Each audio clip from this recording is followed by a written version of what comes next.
This is WCN, the Whole Care Network. You talk, we listen.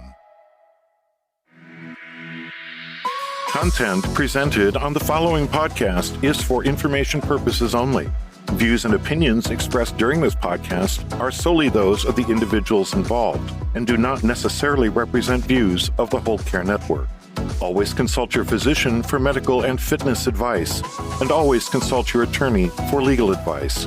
And thank you for listening to the Whole Care Network.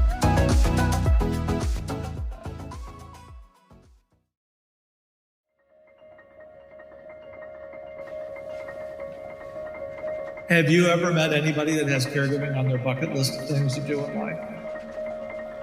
Beyond caregiving, how do we care? We also have to care for ourselves. How do we treat friends, family, strangers we meet? Forget it. How do we heal? The physical, social, financial, spiritual.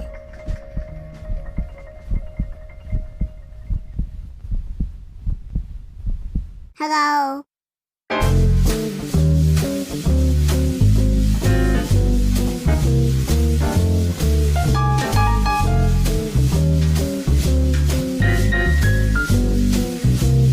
By creating healing ties. Tying it all together like a bow tie. With your host, Christopher McClellan, the bow tie guy. Well, greetings, everyone. It is Christopher McClellan. You might know me as the bow tie guy. And we are continuing with our 30 podcast in 30 days as we're celebrating National Family Caregivers Month. And goodness, we're on episode 29, so that means we only have one more left. Oh, but this has been a fun month. We've met a lot of great people. We've really revealed a lot of fun facts from so many people. But, you know, as we continue on with our next two Healing Ties podcasts, we're still promoting and asking our listeners to go and visit our new soft launch of our Whole Care Network website. Well, got to go to the old site to get to the new site, but you'll see the link right on the old site's page, front page. It's wholecarenetwork.com. And then when you get to the new site, you'll meet a fellow by the name of Bo, because Bo ties things together on the Whole Care Network. As soon as you see Bo, you'll get it 100%. And to keep matters in perspective, we're also debuting a 24/7 streaming radio service early in 2021, as well as our new YouTube channel featuring live shows. That's going to happen in January too. There's a lot going on with the new Whole Care Network, and we appreciate everybody's feedback that we've received in our 30 podcast in 30 days. It really hasn't been as hard as people have been asking me. So how are you doing these 30 podcasts in 30 days? Well, a lot of that is because our executive producer, Bill Odman, but we'll save that for the conversation tomorrow. I am so excited to introduce my guest today, Roseanne Corcoran. Roseanne is an in-home primary sandwich caregiver and Daughterhood Circle Leader.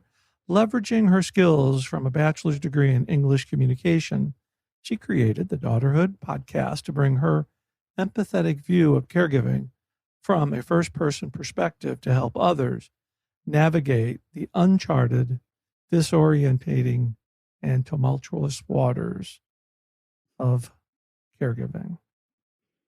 That was a mouthful, Roseanne. That was a mouthful, Chris. I think that was an English major who wrote that. I think you're right. Well, Roseanne, welcome. Thank you, Chris. How are you? I'm good. You know, I'm going to risk something right off the bat. Uh-oh. It can either make 28 other people very unhappy with me. Mm-hmm. And if I don't say it correctly, it's going to make you unhappy with me. So I'm going to risk it. Oh, I'm very nervous. I'm going to try not to get my tongue twisted in my mustache and beard. Okay. But this is our 29th episode of our 30 podcast in 30 days. And then tomorrow we're doing a capstone, Bill and I, our executive producer, to kind of give a future of where the network is going. But on the 29th podcast, I saved the best for second last. Wow. Thank you. I think I got it right now. I think I you know did. there's 28 other people that are probably mad at me. I'm thinking. Thank I'll you. just send them your way because you're an English major and you can probably talk your way out of it better than I can. Well, I appreciate it. Yeah. I appreciate it. We've been looking forward to this. And, Rose Ann, we've only just known each other since the summer, but we feel like we've known each other forever. We do. And it's really a pleasure to know you and be your friend and to know your story about the care that you're giving for your mom. Thank you. So I know it, but I know my listeners don't. So please tell us a little bit about your mom and what you do for her. Well, first, let me say thank you, Chris, for welcoming me and including me in your network and for making me your most looked forward to guest. I appreciate that. I'm in trouble. I know. Oh, yeah, big time. But thank you for really. Let's see. Well, my mom was starting to have trouble right around when she turned 80. Mm-hmm. So when she was 81, we had the diagnosis of mild cognitive impairment. And, that sets you down a path of nothingness and everything, because on my side, everything was changing. But on the outside world, nothing was changing because none of her doctors would even have any kind of input to that. I would say, we have this diagnosis, and they'd say, oh, it's fine. It's fine. And I was like, it's not fine. It's not fine. None of this is fine. Exactly. So at that point, my kids were in elementary school and middle school. I was the home and school president. I was a realtor. My husband traveled. It was bedlam. And I was trying to be everywhere for everybody, which, is a little hard. It's a little hard, but that's what caregivers do, and that's mothers. Exactly. And I know I'm not alone in that situation. Mm-hmm. And so, as things go, things kept getting worse. And I always say I was fortunate in that she had an issue where she had passed out. And it was 5 years ago. And I thought, I can't, I was running back and forth. I would drop my daughter off and drive down and spend the day with my mother and then leave and come back and pick my daughter up from school, like that kind of thing every day.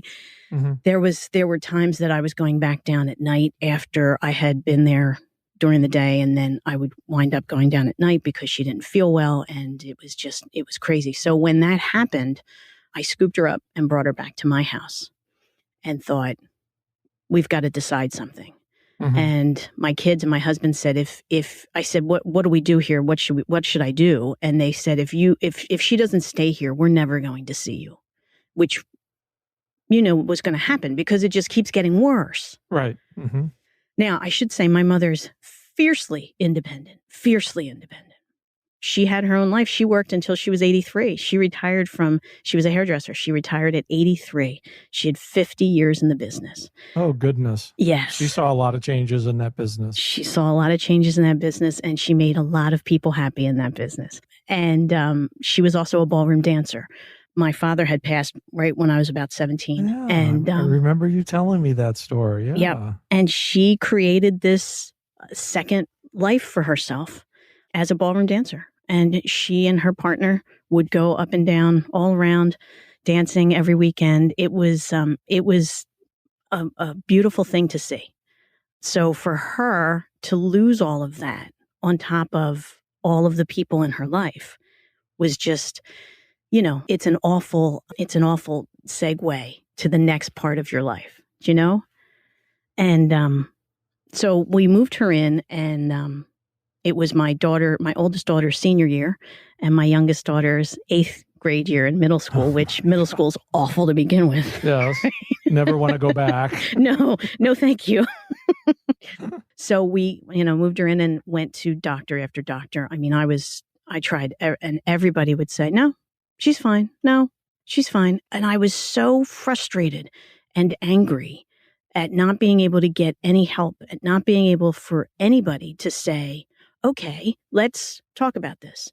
Even the neurologist, I never, we had an MRI, we went for the mini mental. And when I called her for the results of the MRI, age related, blah, blah, blah. I said, well, what about the mini mental? And she said, I don't have that. And I was like, you administered this test. And she said, I don't have it in my file. And I said, well, should she live by herself? And she said, oh, no, never. Don't. She shouldn't be living by herself. Oh, okay. Well, hey, thanks for your help. I frustrated to the nth degree. And, here's my mother, fiercely independent. When am I going home? I'm going to go home. When am I going home? And I would say, after the next appointment, Mom, after the next appointment. And that's how we kind of got into that. And then it was, Mom, maybe you should just stay here. And that's how we wound up with that whole just ridiculousness of trying to figure out what the heck was happening. And I knew it, Chris. Right. I knew it. She wasn't eating. I'd say, what did you have for dinner, Mom? And she'd say, eggs. And I'd go down the next day and I'd open a refrigerator and there'd be a dozen eggs. Right. All those telltale signs. All those, paid the rent twice. All of those typical things. And then the not so typical things, like when we would go to the grocery store and she would think she knows everybody. Or we would be in the car driving and she'd say to she'd be like, oh, we know him. And I'd be like, okay, all right. just play along. I just play along. It just went along. So there were a lot of those types of things that were happening. And I think a very important component of this that you haven't talked about, this just didn't happen yesterday. No. This started in 2009. Yes. So you're not very good at math, but you're approaching your 12th year with this. Yes. Yes, I am. Yes, and I am. How old are your kids now? Well, let's see. My oldest just turned 23 and my youngest is 19. So they've lived watching their mom beautifully take care of her mom. Yes. Yes, indeed. And you have taught them well by this example. I'm sure there's been some days that are better than others. But that's, I hope this sounds like a positive comment, but to be able to teach your kids by example of what it means to care, I think is so valuable. Thank you. Yes. And I've talked to them about it because, as a mom, right, it's hard because at the end of the day, I feel like somebody's always getting the shaft. And exactly. And I've talked to them even just last year, and I said to them, I feel bad because I feel like I've changed our lives. And my oldest daughter said, really, what else would we be doing? How beautiful. And I was like, well, I think she said no. She said, I understand what you're saying. She said, but we get it now. And we get it because it's not about the quantity of time. It's about the quality of time. Right. Which is true. And to have that demonstrated at an early age, because it, let's just talk turkey here. There could be a time down the road where the roles will change. And they're not going to have any hesitation. Yeah. I don't know if I necessarily want them to do this, though, Chris. Well, no parent. I'm sorry. I know. Obviously, I'm not a parent, but I don't know of any parent that wants that to happen. But when you instill the example of what it means, it's just a given. I firmly believe that, and that's one of the many things that I admire about you. And I just had to say it publicly. Thank you, Chris. Thank you. Yeah. Well, and it's and to that point, when my mother would be lucid in those moments and she would look at me and say, I'm so sorry you have to take care of me. And it would just break my heart.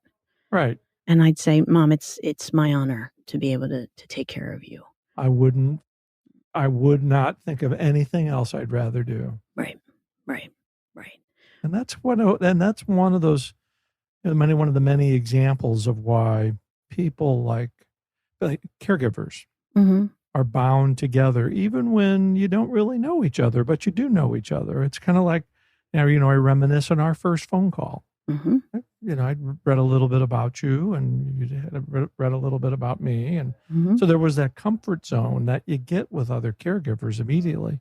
Yes. And then when you have the conversation, and that connection really happens. Right. Yes.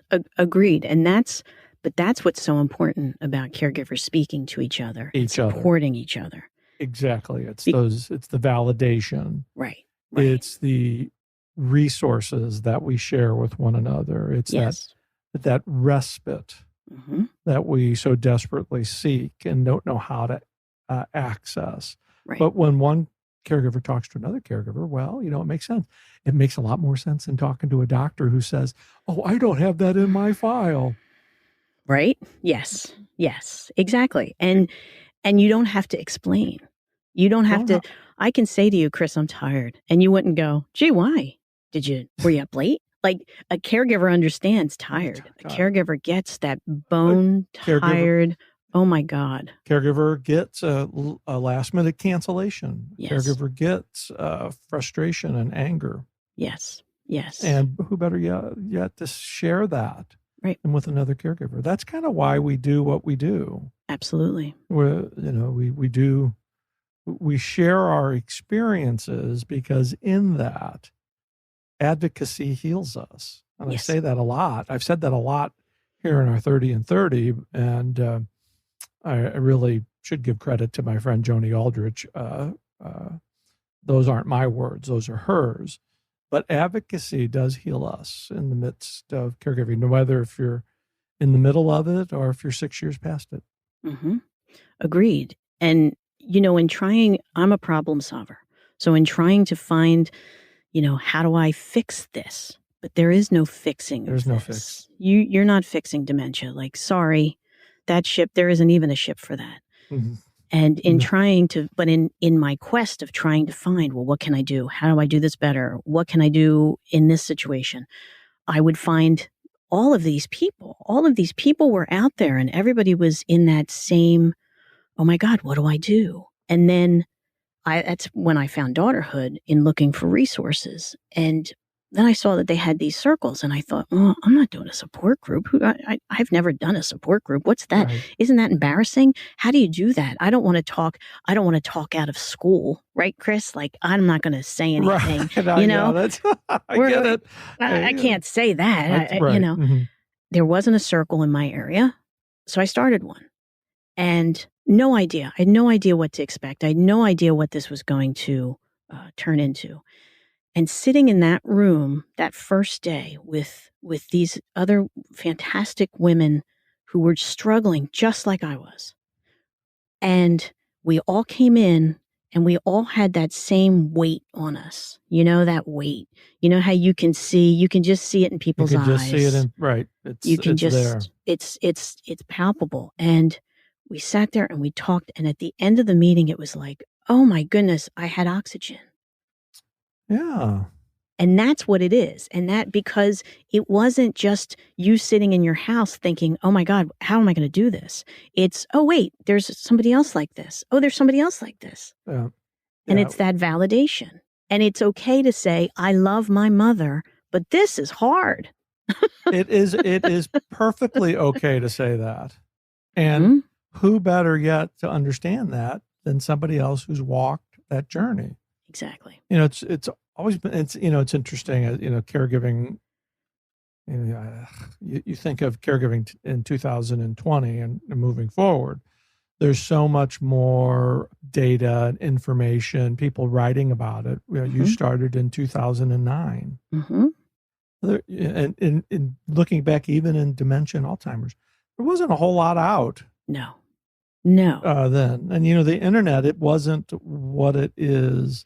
And connecting with other people wasn't what it is today. And it's that modern technology that has really been the springboard of being so supportive to people to where you can do something like the Daughterhood Circle, and you Absolutely. can be there.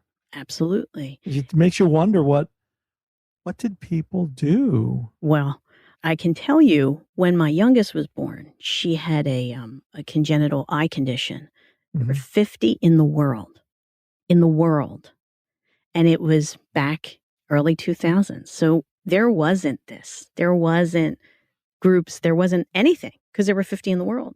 Yeah. So talk about not having an idea of what to do, how to help her, and every doctor was like, I don't know, you could try it. So we did. And I threw everything I could at it.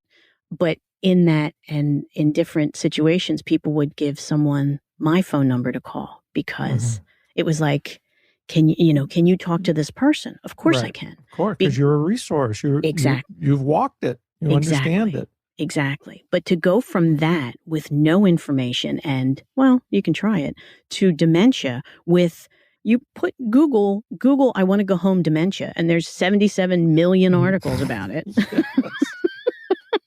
And none of them can really help you. No, that's right. Did you try this? Yeah, I did. We could do a whole show on that, actually. Oh, yeah. But it's the information is there, but it's the human connection that gets you through. It's the human connection because it's, as our motto here on the Whole Care Network, it's our stories. It's the stories we share that brings people together because they're diverse, yet they're the same. Yes. And even though we're not together, you're not alone.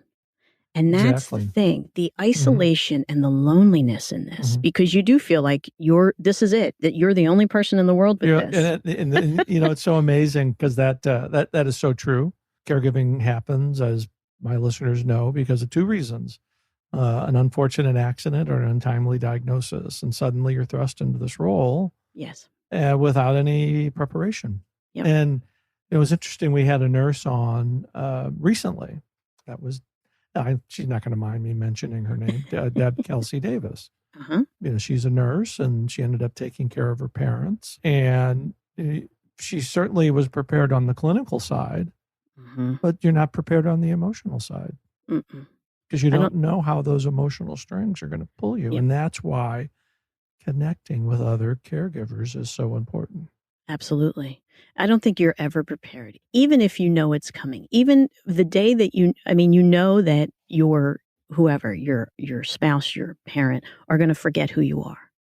You're still not prepared. And on the first day or on the 30th day, it's still a punch in the face because it's like, oh my goodness. There's two very common aspects to caregiving. There's a beginning and there's an end. And the one common aspect for both of those life-changing events is we're not prepared for it. There's no way you can. I stood there 2 days before Richard died with the hospice doctors convinced that he was going to get out of that bed and he was coming home because that was the plan. Wow, Chris. 2 days before he died. And how can you be prepared? How can you? Oh, Roseanne, you're so awesome. Thank you, Chris. Right back at you. Yeah. So I think this is, we had such a delightful, but kind of a serious conversation. So what I want to do here is take our break. Okay. And then I'm going to come back, going to put you on the spot. Okay. I want to know one fun fact about you, but I think as well as I know you now, I think there's like a gazillion fun facts. So we're going to have to kind of trim this down. And then after we get your fun fact, I want to talk a little bit about your podcast and your activities with Daughterhood Circle and get you more involved with the Whole Care Network. So how does that sound? Fantastic. Got to put your thinking cap on. I will put it on. Okay. You're listening to Healing Ties on the Whole Care Network. We will be right back. Tomorrow on Healing Ties 2.0. Well, greetings, everyone. It is Christopher McClellan, your host for Healing Ties. And join us tomorrow for our 30th podcast as we complete our 30 podcasts in 30 days as we celebrate National Family Caregivers Month. Tomorrow is our capstone episode where we're going to kind of review what we've done this past month in November and talk about where we're going with the Whole Care Network and Healing Ties moving into 2021. So thanks for listening to all these episodes, and we'll see you tomorrow. Healing Ties 2.0. Available at thewholecarenetwork.com/healing ties and wherever you listen to your favorite podcasts.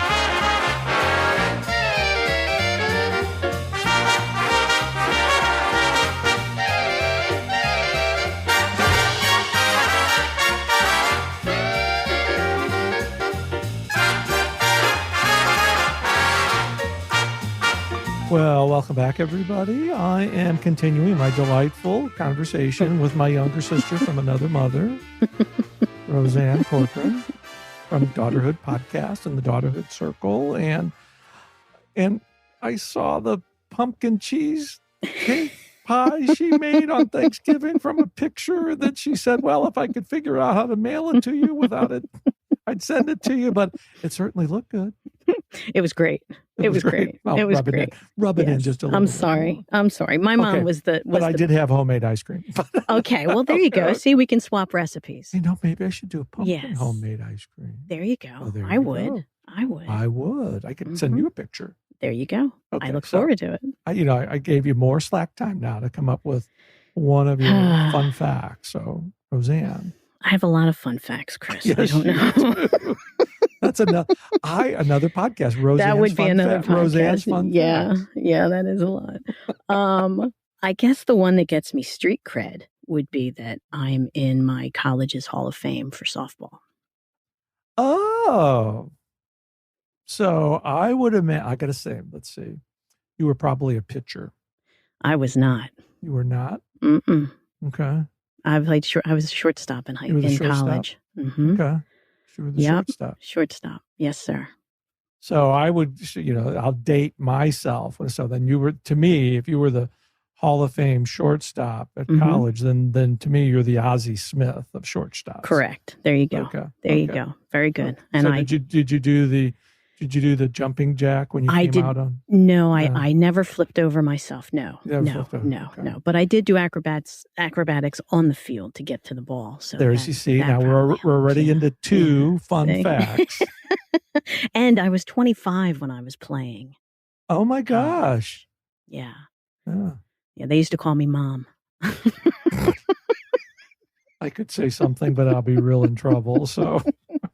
Yep, used to call me Mom. So yeah, it's your fun fact. Well, that's my cool. fun fact. Yeah, that's a non-incriminating fun fact. That's a non. I can tell you other ones later. This is a family show. Yeah, so. Exactly. I can share other ones with you later. I like that. I did not know that about you. No, yeah. I did not know that about you. So congratulations. That's quite an honor. Thank you. Yeah, it was fun. Yeah. So tell our listeners a little bit about your podcast. And I know you go right now. You're going about once a month. I'm going once a month because I am an active caregiver. Yes, you are. So I know people do. I mean, some people do daily podcasts. God bless. And I don't know how you did 30 in 30 days. Let me tell you, Chris. Not for much longer. Man, when you said you were going to do 30 in 30 days, I thought, wow, that's a big undertaking. The kind of the secret behind that, if you don't mind me jumping in. I don't mind at all. It'd been about a year and a half since I really had gotten into, since I've been podcasting myself. I've been on other people's podcasts and radio, and then I reconnected with my friend Bill, and he's doing the producing of the show. And this was to kind of hone up on both of our skills. And I think especially I noticed in this last week that I know I've turned the corner and getting back to where I feel really comfortable. Bill figured it out the first day because that's Bill. Because he's the man. Because he's the man. But no, that's one of the reasons why we decided to jump into this 30 and 30 is to kind of tone up on my skills. That's a great idea. I write them, I produce them, I edit them, I I, record them. I do all of it. So for me, one a month is about, I always think I could do more. Mm-hmm. And then I think, let's not jump in there because I am actively caregiving. This way it gives me some time because the editing alone, Don't be surprised if Bill pops in on this podcast right now and talk about the editing. So. There he is. There he is. Yes. So, it's wonderful though. I've met so many great people. And if a year ago you would have told me I would have been talking to the people that I've talked to, I would have said, you're crazy. You're crazy. But it's just wonderful in that how many people that you can reach. And when people reach out, because you don't know, Chris, listen, I'm in my closet talking. I don't know if anybody's going to listen. I don't know if it's going to reach anybody. I don't know if it's going to make a difference to anybody. But I wanted to at least put it out there to try so that if somebody was, sitting in their bedroom just at the end of their rope and I could at least keep them company, I would be happy with that. Do you know? Beautifully said. And you are making a difference. You are reaching people. And your podcast is very popular. And the guests that you have are awesome. But the reason that is because you're awesome. Well, thank you. Thank you. And I'd be remiss without telling our listeners, and you're going to explain it much better than I am, that your essay was just selected with Next Avenue. Yes, sir. And that'll be available on your website and your landing page on the Whole Care Network. But tell us a little bit about that. I've been writing to me is cathartic. And when my mother, I've always written, I would leave little notes for myself, like, you're doing the best you can. So that when I found it in 10 years, I could look at it and go, oh, okay. You know what I mean? When I'm beating myself out, when I'm flogging myself for something I didn't do, I could find that note. So when I moved my mom in, what started out as symptoms and what was happening morphed into what happened every day. And then that morphed into, oh my God, how I felt about it. And I wrote that down and I just start writing it. And it's gone into a document and now I type in everything. And a few months back, I thought, I love Next Avenue. They're an aggregate type. Yeah. And, if I could model the Whole Care Network after an organization, it would be Next Avenue. Right? I mean, they awesome. They're fantastic. And they were the first website I found for people over 50 that didn't make me feel like I was old. Okay? Like, I really liked it. A lot of contemporaries there. Yeah. So they had a writing contest and they were talking about midlife, things in midlife. And listen, my midlife has been caregiving on steroids, and then trying to figure out how to still be involved with my family and my kids growing and all of that. And I thought, I'm going to write this. And it was a letter to dementia. It was Dear Dementia. Dear Dementia. And it just kind of came out that way. And when they let me know that they had picked it out of all of the submissions and that they picked it, I was like, oh my goodness, really? Like, wow. I was shocked. And then the 12 of us had to read our essays onto their podcast because they're starting a podcast. As everybody's starting podcasts, right? Everybody's starting a podcast. That's right. So I was honored that they thought enough about my little essay to include it on their site. Yeah. Well, and I'll include it on our little site too. Well, thank you. Thank you. Yeah. Thank you very much. Yeah. And honestly, to say with our Daughterhood circles, we're all in this in that same way, whether we're caring for a parent or a child or a spouse or whatever. We're all in this, I don't want to say quagmire, but I want to say this stew of emotion and worry and guilt and everything, right? Oh, it's kind of like the caregiver's bakery. You put all the ingredients in and you mix it up and you don't know what's going to come out, but something comes out. You never do. And I liken it to what is that Greek Sisyphus, the guy that's rolling the boulder up the hill? Yes. Right? I have a vision. Zeus ordered him to roll the boulder up the hill for eternity. We're all rolling the same boulder up the hill, but we can do it together. Together. We can at least keep each other company while we're rolling the boulder. And what good company you are to keep. Thank you, Chris. I feel the same way about you. So Roseanne, I could talk to you for the rest of the day. I'm in. And I have a feeling this isn't going to be our last conversation because I think I guess I can get an invitation to the Daughterhood podcast. What do you think? Oh, of course you can, Chris. Sure. I've got a little story to share too. Listen, I'm more than happy, and we will make that happen. Definitely. I'd be honored to be on your podcast. But let all of our listeners know how they can access your podcast, all your contact information, so they can receive all of Roseanne's warm fuzzies. Well, of course, right there on the Whole Care Network. Yes, you do have a landing page. I have a landing page on the new site. On the new Whole Care Network, yes. Mm-hmm. Right, on the new Whole Care Network. And of course, at daughterhood.org, they can go. I have a podcast link there. Click on the podcast link. All the show notes are there. The resources that Daughterhood provides are there. Access to all of our circles are there. Everything's there. So daughterhood.org. Daughterhood.org. So Yes, Roseanne, Yes. Tell me. with the stories that you share and the resources you provide, you are certainly someone who's creating healing ties all around us. I can't thank you enough for this delightful and meaningful conversation, but more importantly, Chris. I can't thank you enough for your friendship. I just think the world of you. Thank you, Chris. And I of you, believe me. It's a pleasure, and I appreciate you having me on, and I appreciate everything that you have shared with me. Full speed ahead. So, goodness, well. Thank you. That does it for this episode of Healing Ties. As you know, I'm your host, Christopher McClellan. You might know me as the Bowtie Guy. I've created a life to love after caregiving ends by sharing stories and resources and being with awesome people like Roseanne Corcoran.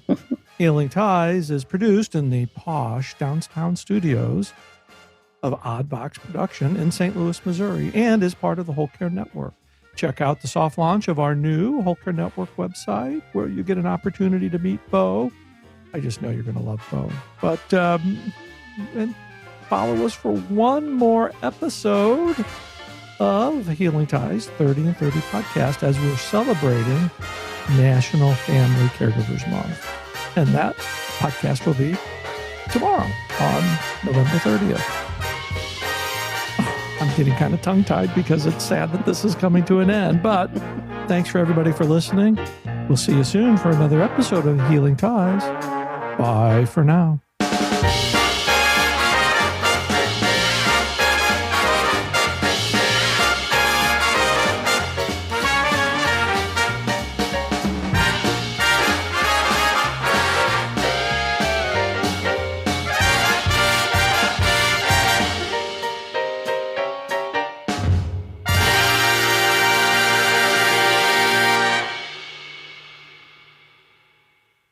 Ciao. This is WCN, the Whole Care Network. You talk, we listen.